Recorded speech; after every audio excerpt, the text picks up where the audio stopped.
Well, hello everyone, my name is Dominika and I'm the current manager of Perfect World Language School here in Pilsen.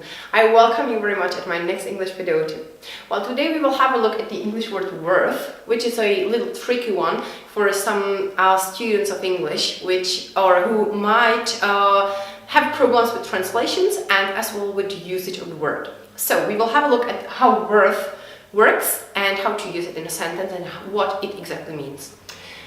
The first thing you should note is that it always occurs in a particular phrase, which is to be worth and ing. So for example, you can say to be worth trying, or to be worth going, to be worth seeing, and so on.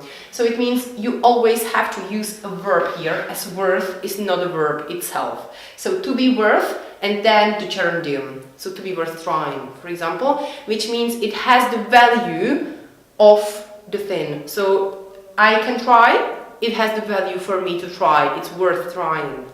That's it. Okay, we have got 3 sentences here, so we can try to have a look at them and see how it works in a real sentence. So the first one is the movie worth seeing? Is the movie worth seeing? It means, well, does it have a value for me to sit down and take 2 hours of my time and see that? So is the movie worth seeing?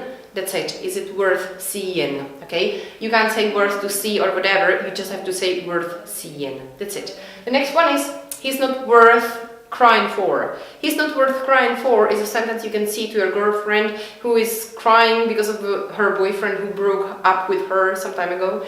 And this is exactly what you can say as he is not worth crying. So there is no value in him and he is not worth crying for. And you know, it's not a good idea to do that. Or you can as well say this sentence, do you know any sport worth trying? Do you know any sport worth trying? Means if you know any sport which would have such a value for me to try that. So that's it. Is it worth trying? This is the first usage of worth when you have to use gerundium following the word. It's quite good and quite, I would say, used. So if you don't wanna make mistakes, just get used to using this. It's a good one.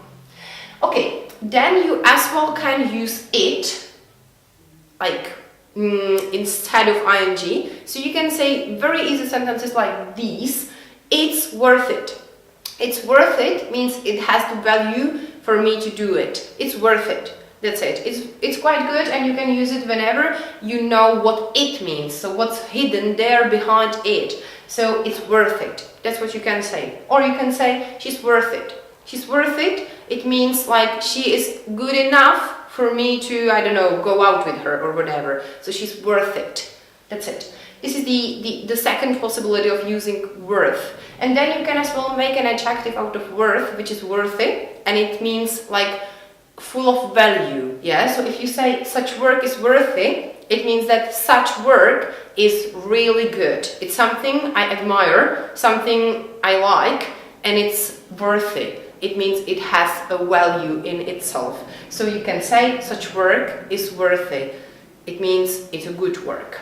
So these are 3 ways you can use worth. The first one is worth plus gerundium with the verb to be. The second one is the same, but instead of gerundium you use it. And the other one is that you make an adjective out of worth, which is worthy, and you use it normally as something which has value. Well, that's it. Is the word worth. I hope that you understood it perfectly and you are not going to make any more mistakes in that. Well, see you soon, hopefully in one of my next video tips, and have a wonderful day. Goodbye.